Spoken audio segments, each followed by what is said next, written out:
누가복음 23장 43절. 강도는 오늘 낙원에 있었는가? 예, 오늘 이 말씀을 주제로 나눠보겠습니다. 낙원이라는 주제하고 또 하나의 핵심이 이제 오늘이죠. 강도는 오늘 낙원에 있었는가? 오늘 내가 나와 함께 낙원에 있으리라 그랬는데 이것이 진짜 어떤 해석인가 그런 거에 대해서 의견이 좀 있기 때문에 나눠보겠습니다. 자, 낙원이라는 말을 원어로 보자면은 파라데이소스입니다. 파라데이소스.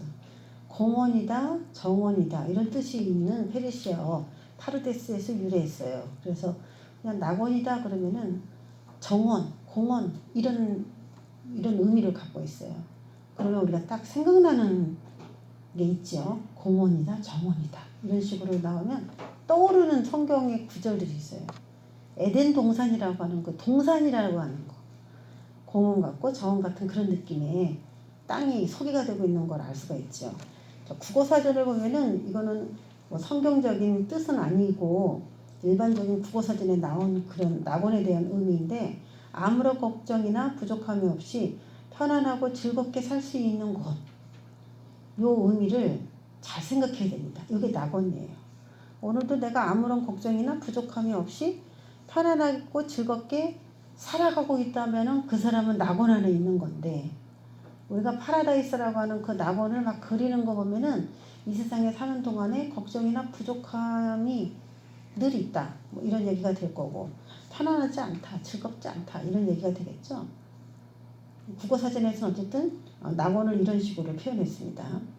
자, 성경에서 나온 낙원을 우리가 좀 이해하려면은 아까 말했던 것처럼 에덴 동산을 생각할 수 있어요. 창세기 2장 8절에 에덴 동산을 창설하시고 지으신 사람을 거기 두시고 그랬어요. 그래서 원래 사람은 어디 있었느냐? 낙원에 있었던 거예요.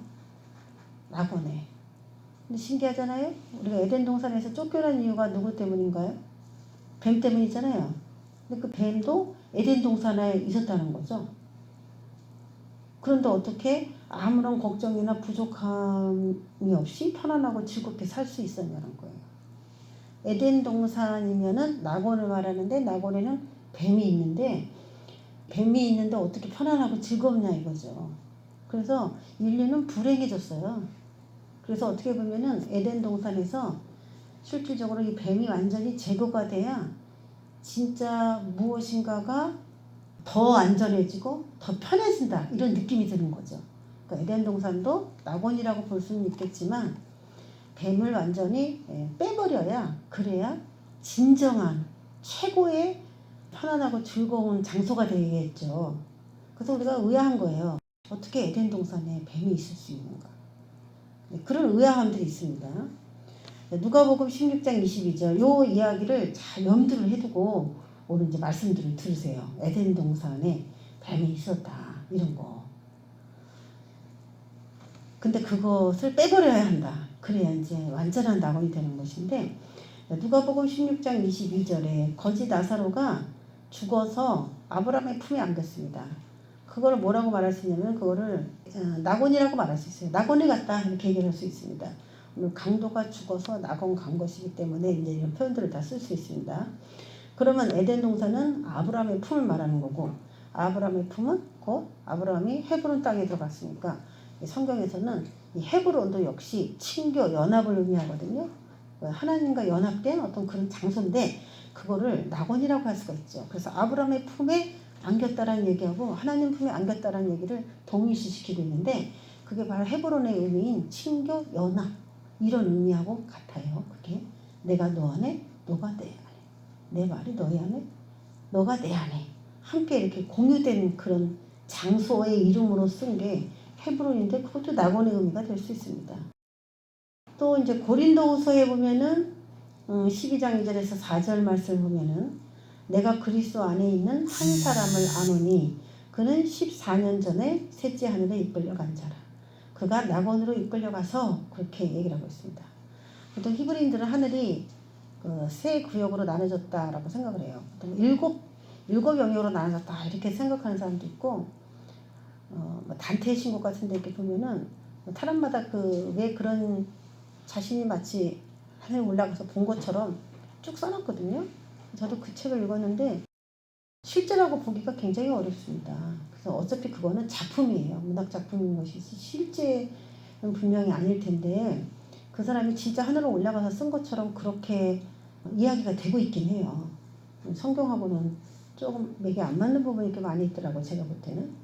어쨌든 성경에서 7개로 되어 있는지 9개로 되어 있는지 뭐 3개로 되어 있는지 성경에서 말한 것이 중요한 것인데 그 셋째 하늘에 이끌려간 자라 이렇게 얘기하면은 하늘에 가장 높은 곳까지 자기가 이끌려갔다 그래서 막 가히 사람들에게 말할 수 없는 그런 걸 거기서 봤다 이렇게 얘기를 하고 있는 걸 봐서는 셋째 하늘까지라고 성경이 이야기하는 것까지는 있으니까 우리가 그렇게 믿는 건데 그 셋째 하늘에 이끌려갔다라는 것을 또 뭐라고 표현하면 바로 다음 절에 그가 낙원으로 이끌려가서 이렇게 표현해요.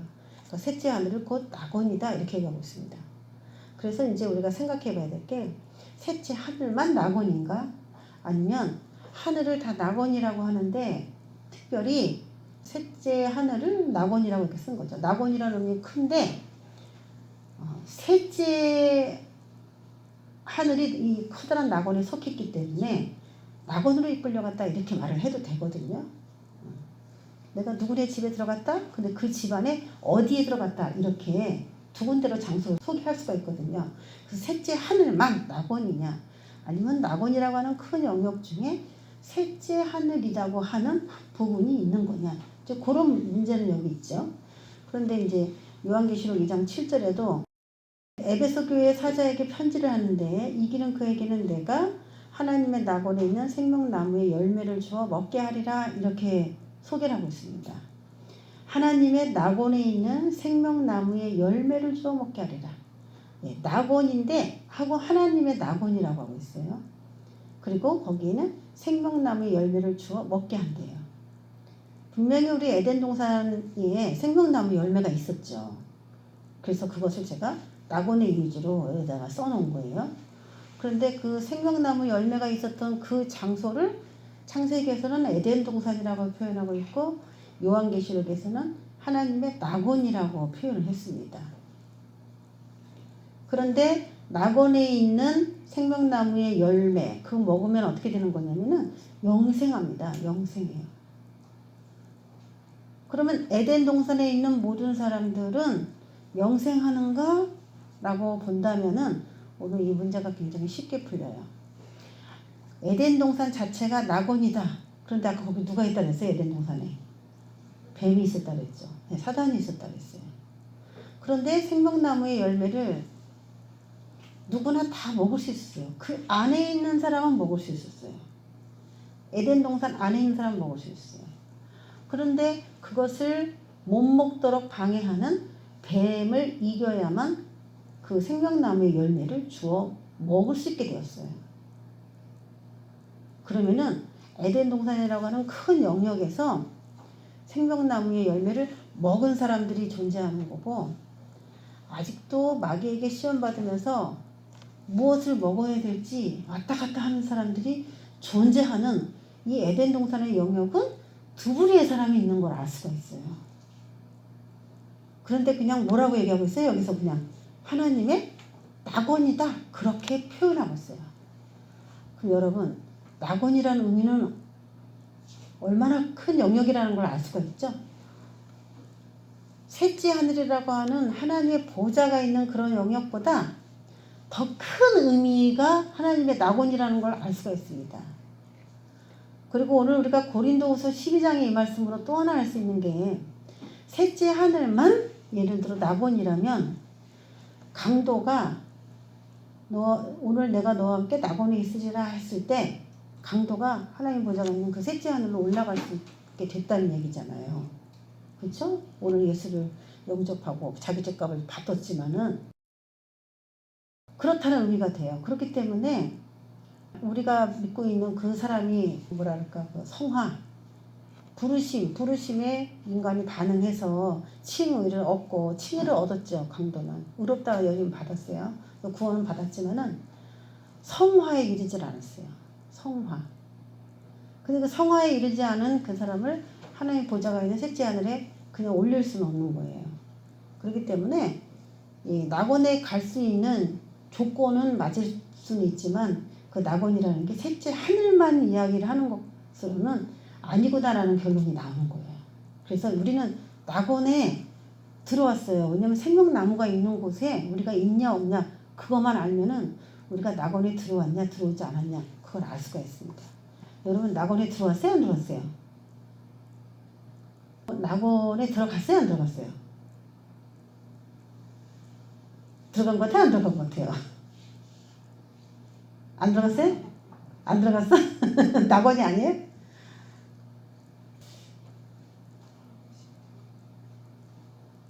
주님과 함께 있으면 그 어디냐 하늘나라라며.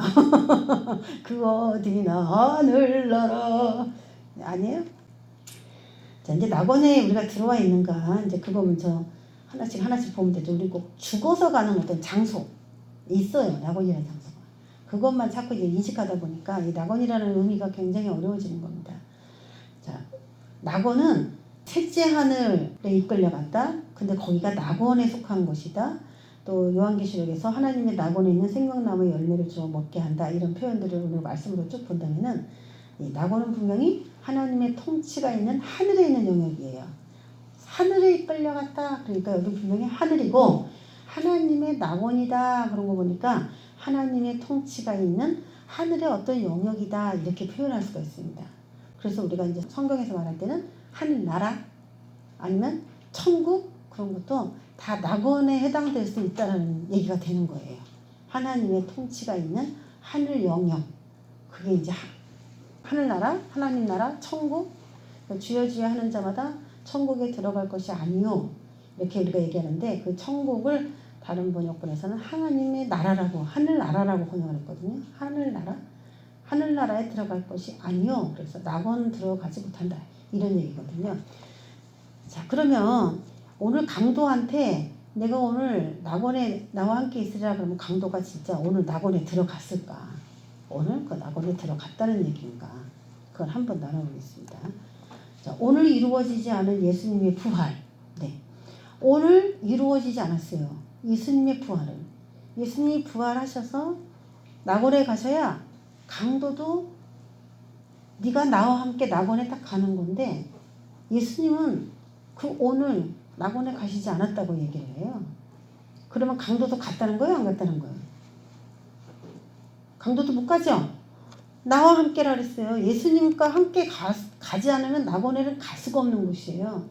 오늘 내가 나와 함께 낙원에 있으리라 그랬는데 예수님은 낙원에 안 가셨어요. 오늘 말씀을 보면 그게 나오는데 그러면 어떻게 강도는 오늘 거기 있다라고 얘기를 하는 것이냐 이런 얘기 때문에 참 말장난같이 길어지는데 어떻게 할까요? 요한복음 20장 17절에 보면은 예수께서 이르시되 나를 붙들지 말라 부활하셔서 여자들이 예수님을 만났어요. 그래서 이제 이렇게 마태복음이나 요한복음에는 조금 차이가 있긴 한데 발을 이렇게 잡으려고 그랬어요. 그랬더니 나를 붙들지 말라 내가 아직 아버지께로 올라가지 아니하였노라. 요한복음에만 요 말이 나와요. 너는 내 형제들에게 가서 이르되 내가 내 아버지 곧 너희 아버지 내 하나님 곧 너희 하나님께로 올라간다 하라. 이렇게 얘기하는 거 보니까 아직 안 올라간 거죠. 아직 안 올라갔는데 붙잡으려고 하니까 못 잡게 하셨어요. 그러니까 부활한 몸은 어땠어요? 도리어 만져봐라. 보고서 나를 믿으라 그랬어요. 손을 대보라 그랬어요. 도리어. 근데 부활하기 전에는 나를 붙들지 말라 그러셔요. 아직 아버지께로 올라가지 않았다. 그럼 무슨 상태일까요? 지금 예수님이 이런 상태를. 우리가 흔히 말하는 상태로. 죽은 사람이 다시 나타나가지고. 어? 지금 예수님은 어느 영역에 계신 분이에요? 지금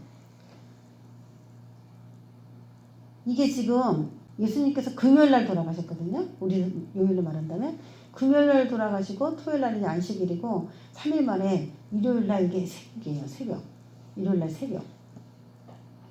근데 일요일날 새벽에는 만지지 말라 그러셨는데 오후에는 제자들에게나 나타나셔서 이제 만져보고 나를 믿으라고 이제 그러는 거예요. 의심많은 도마한테. 그 잠깐 사이기 때문에 지금 어디 다녀오셔가지고 지금 이 여자들 앞에 이게 나타난 건데 올라갈 것이다. 아직 올라가지 않았다. 얘기를 했어요. 그렇기 때문에 그러면은 올라가지 않았으니까 강도하고 오늘 낙원에 갈 수는 분명히 없는 것이죠. 자, 마태복음 12장 40절에 그러면 여태까지 뭐 하셨나? 금요일날 돌아가셨는데 일요일 그 새벽이 될 때까지 뭐 하셨냐는 거죠. 예수님께서. 마태복음 12장 40절에 요나가 밤낮 사흘 동안 큰 물고기 뱃속에 있었던 것 같이 인자도 밤낮 사흘 동안 땅속에 있으리라. 이것이 요 표적을 보여달라고 할 때 내가 표적 보여줄게. 요나의 표적밖에 없다 그러시면서 하신 얘기예요. 당신이 메시아인 걸 증명을 해보시오. 그럴 때 요나의 표적 그것이 증거다 이렇게 얘기했어요. 그럼 요나가 물고기 뱃속에 땅 밑에 들어가서 물고기 뱃속에 3일 3년 있었던 거 그게 예수님이 하실 일이고 그게 내가 메시아라는 표적이라는 것인데 땅속 그러면 지금 조금만 있으면 이제 제자들에게 나타나시는 거 보니까 지금 이미 땅속에 갔다가 오셔서 지금 이 요한복음이 얘기가 되는 거예요. 땅속에서. 그러니까 오늘 낙원이 만약에 땅속에 있다면은 강도도 땅속에 있는 것이 맞지만은 아까 낙원이 어디 있다 그랬어요? 하늘에 있다 그랬죠? 하늘에 있는 영역이라고 분명히 셋째 하늘에 끌려갔다. 하늘에 분명히 낙원이 있다라고 얘기했기 때문에 땅속으로 예수님이 갔다가 이렇게 일요일날 나타나신 거라면은 분명히 그분은 그러고 올라가시는 거기 때문에 낙원은 그때 이제 가신다는 얘기가 돼요. 강도는 그때 그 오늘이라고 하는 우리의 시간 속에서의 오늘은 낙원에 갈 수가 없는 거죠. 예수님은 땅속에 가셨다는 거예요. 베드로전서에도 그걸 증명합니다. 베드로가 굉장히 다른 사람이 쓰지 않은 아주 독특하고 오묘한 그런 문장들을 많이 썼어요. 베드로전서 3장 18절 20절에 보면은 그리스도께서도 단번에 죄를 위하여 죽으사 육체로는 죽임을 당하시고 영으로는 살리심을 받으셨으니 그가 또한 영으로 가서 옥에 있는 영들에게 선포하시니라 그랬어요. 육체로는 죽음을 당하시면서 하신 일이 뭐냐면은 영으로 갔었대요. 그러니까 이제 분리된 거죠. 육체하고 영하고 분리돼서 영으로 가서 옥에 있는 영들에게 선포하셨다. 그들은 전에 노아의 날 방주를 준비할 동안 하나님이 오래 참고 기다리실 때에 복종하지 아니하던 자들 배를 만드시오 아니면 배를 만들 때 같이 협력해서 그거 탑시다 이렇게 막 노아가 그 방주는 곧 예수 그리스도거든요. 그 배 타야 안전하다고 그렇게 얘기할 때 그걸 거절한 자들인데 그 거절한 자들에게 자신을 거절한 거예요. 어떻게 보면 그 복음이죠. 그게 노아가 전한 복음. 그 복음을 거절한 자들에게 선포하셨어요.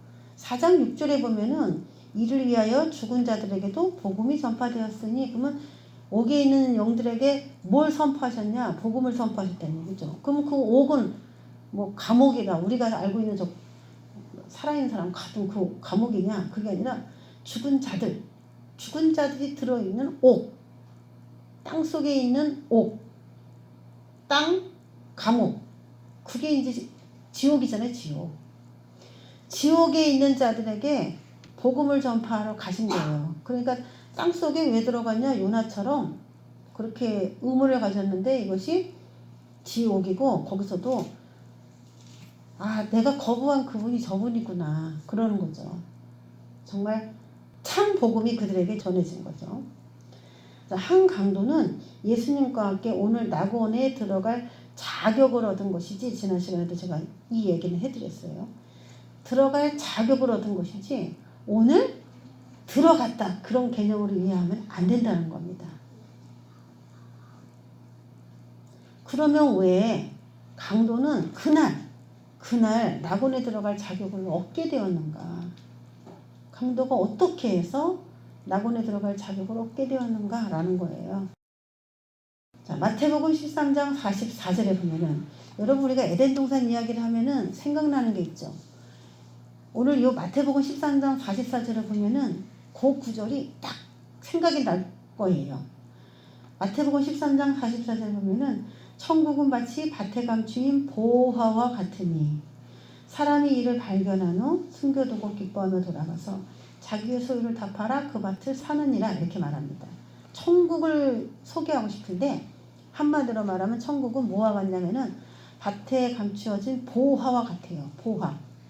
보화와 같아요. 간단하게 말하면 천국은 보화 같다 이렇게 표현할 수가 있습니다.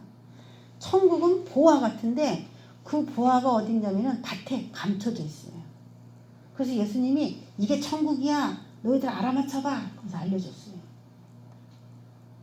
근데 이 수수께끼를 잘 몰라요 사람들이. 이게 밭에 감춰져 있기 때문에 정말 그 밭을 연구하고 밭을 파보지 않은 사람은 가치를 몰라요. 그 밭의 가치를. 그래서 자기의 소유를 다 팔아서 그 밭을 사는 사람이 있고 저 밭이 무슨 밭이야? 그러고 버리는 사람이 있는 거예요. 이게 무슨 비유냐면은 골로새서 2장 3절에 보면은 그 안에는 지혜와 지식의 모든 보화가 감춰져 있느니라 하면서 그 안에는 예수 그리스도입니다. 예수 그리스도 안에는 지혜와 지식의 모든 보화가 감춰져 있대요. 그러면은 보화가 감춰져 있는 이 밭은 누구예요? 보화가 감춰져 있는 이 밭은 무엇을 말할까요? 골로새서 2장 3절의 말씀이랑 이렇게 비교해보면 예수 그리스도가 돼요. 지혜와 지식의 모든 보화가 감춰져 있다. 어디에? 그 안에, 그분 안에 다 들어있다는 거예요. 근데 마태복음에 보면은 밭이라는 곳에 보화가 감춰 있다는 거예요. 그래서 그 밭은 누구냐? 예수 그리스도예요. 그러면 예수 그리스도를 왜 밭이라고 표현했느냐? 그분이 육체를 입고 이 땅에 오실 거기 때문에 그래요. 그래서 그 밭 속에, 그 흙 속에 그렇게 많은 부하가 있다는 것을 아는 사람은 자기의 소유를 다 팔아 그 예수를 막 살 거고, 아유 이 예수, 아이 배척하는 사람은 자기의 소유를 다 팔기커녕 아까워하죠. 예수님을 위해서 사는 모든 걸 아까워하죠. 그래서 결국은 이 마태복음과 골로새서 말씀을 비춰보면은 천국은 곧 누구냐면요, 예수 그리스도예요.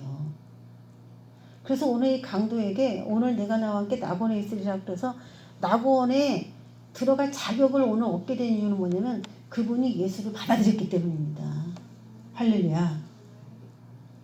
그분이 낙원이셨는데 그 강도는 그 낙원을 찾아낸 거예요. 그 가치를 인정해 준 거예요. 그래서 낙원 대신 그 예수님이 그 말 한마디 선포하니까 그분의 그 낙원이 그 강도에게 역사한 거예요. 이렇게 덮어준 거예요. 그 밭 안으로 그 강도를 이렇게 흡수한 거죠. 그래서 내가 나와 함께 오늘 낙원에 있게 된 겁니다. 할렐루야. 죽어서 가는 그 낙원, 그것도 중요해요. 근데 어떻게 돼서 그 사람이 그 낙원에 갈 수 있게 되었는가? 이 하늘에 있는 낙원이신 그분이 이 땅에 내려오셔서 그 낙원 안에 들어가서 하나가 되면은 언제든지 그 사람은 이 땅에 살아도 낙원 안에 있는 거예요. 아무런 걱정이나 염려나 없고 편안하고 즐겁게 사는 곳, 그게 낙원인데 우리가 이 땅에 살면서 근심도 많고 눈물도 많지만 주님을 의지함으로 편안하고 즐겁게 오늘을 살아갈 수 있다면 그 사람이 낙원이 있는 거예요. 그러니까 하나님의 나라는 여기 있다 저기 있다 하는 것이 아니라 우리들 안에 있는 게 맞는 겁니다. 그게. 근데 우리가 예수를 믿으면서도 미래가 계속 불안하고 편안하지 않고 미래가 즐겁지 않다면 우리가 예수를 제대로 잘 믿고 있는지를 생각해 봐야 돼요. 기대하고 있는데 무엇인가 안 되고 있는 것 때문에 불편하고 있는 건 모르겠지만은 어쨌든 지금 내일을 어떻게 살아야 되지? 걱정된다. 이런 식으로 생각이 난다면은 그거는 낙원이신 그분이 여러분 안에 축소되고 있는 겁니다. 점점. 낙원은 안녕하십니까? 여러분 안에 낙원이 안녕하세요? 내 모든 미래, 지금 강도는 죽게 생겼거든요. 죽음을 코앞에 뒀어요. 근데 뭘 고백했습니까? 당신 나라에 임하실 때 나를 기억해 달라고 했잖아요. 당신의 나라가 있다는 것을 아니까요. 오늘은 죽게 생기고 힘든데 편안해진 거예요. 이게 강도에게 오늘 임한 낙원입니다. 계속 불안하고 떨리고 미래에 대책이 안 서고 예수님께서 내 인생의 답이야. 그분이 해주실 거라고 내가 확실히 믿습니다. 그분이 예비하신 그 공간 그 안에서 내가 살아가는 거. 그래서 우리 구약에 말한 에덴 동산, 낙원, 천국, 하나님 나라, 하늘나라 이런 여러 이야기들이 나오는데요. 이게 다 예수 그리스도 그분 자체인 거예요. 그러니까 우리가 그분하고 사귀어 살면은 그게 이제 낙원이 될 수가 있는 겁니다. 그래서 이게 어떻게 보면은요. 제가 아까 말씀 생각해 보라고 했잖아요. 에덴 동산에도 뱀이 있다. 그러면 이 낙원은 어디서부터인지 답이 나와요. 하나님께서 사람을 애굽에 두시고 살게 하다가 그걸 빼내셨어요. 빼내가지고 광야로 이끄셨어요. 예수님도 마찬가지예요.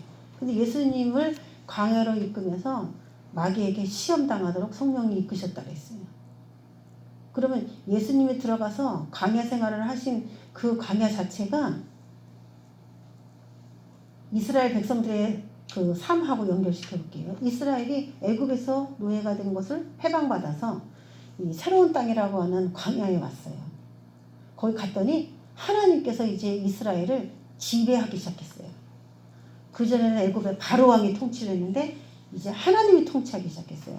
그러면 이 광야 자체가 낙원이 될 수 있죠. 이스라엘 백성을 비교해서 보면 답이 딱 나와요. 광야도보다 낙원이에요. 그런데 예수님의 이야기로 그걸 비춰봤더니 광야에 가셔서 마귀에게 시험을 당했다는 거예요. 그러면 거기도 에덴 동산이라는 얘기죠. 낙원은 어디부터냐? 광야부터예요. 근데 거기에 누가 있다? 뱀이 있어요. 그래서 우리가 마치 편안하지도 않고 즐겁지도 않고 걱정거리가 많고 그런 것처럼 느끼죠. 그러니까 완전한 에덴 동산이 아니고 완전한 낙원이 아니죠. 그래서 뭐가 필요합니까? 그 뱀을 불못에 집어 던져야 되는 그게 남아있는 거예요. 그래서 인간이 에덴 동산에 살 수 있는 권리가 있었지만은 그 권리를 뺏겼는데 우린 예수로 말미암아 예수님께서 에덴 동산이기 때문에 예수 안에 들어갔더니 또 누구랑 싸워요? 광야에 들어가서 뱀이 있다는 거예요. 그러면 우리는 에덴 동산 들어갔다는 얘기야. 들어갔다는 얘기겠죠? 들어가서 그 뱀을 아담을 현혹시키고 하와를 현혹시킨 그 뱀을 집어서 내던지면 그 에덴 동산 낙원이 완전히 내 거가 되는 거고 그 아담과 하와처럼 에덴 동산에 같이 있어서 누릴 수 있지만 계속 염려, 근심, 고민, 고통 그런 것에 사로잡혀서 사탄이 주는 그런 삶 속에서 산다면 그 사람은 에덴 동산에 있지만 잃어버린 에덴 동산이 되는 거죠. 그 사람에게. 이거를 잘 알아야 돼요. 우리가 예수 안에 있지만 에덴 동산에 있는 것처럼 예수 안에 있지만 그 안에 있는 생명나무이신 예수를 먹고 마시면서 즐겁게 산다면은 영생으로 가지만 사탄의 유혹을 늘 받으면서 고민하고 고민하고 사탄이 주는 그런 사망과 연관된 생각들 그런 불평불만들 원망들 그런 것들을 주려고 할 때 덥석덥석 먹어버리면은 그 사람은 낙원이 없어지는 거나 마찬가지라는 거예요. 예수님에 대한 소망이 안 생긴다는 거죠. 결국 이것은 죽어서 낙원 가느냐 못 가느냐 그 문제가 아니라 지금 이 우리의 하루하루의 시간 속에서 오늘 우리가 낙원이 줬던 그 정의를 늘 생각해 보는 거예요.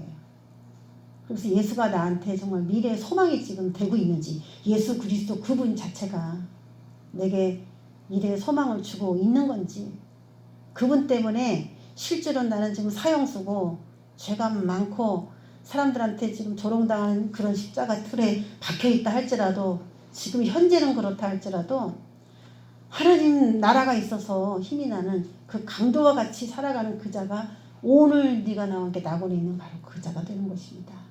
오늘 상황은 그렇지 않지만 오늘은 지금 이렇게 하고 있는데 이렇게 하고 근데 무슨 낙원에 있어.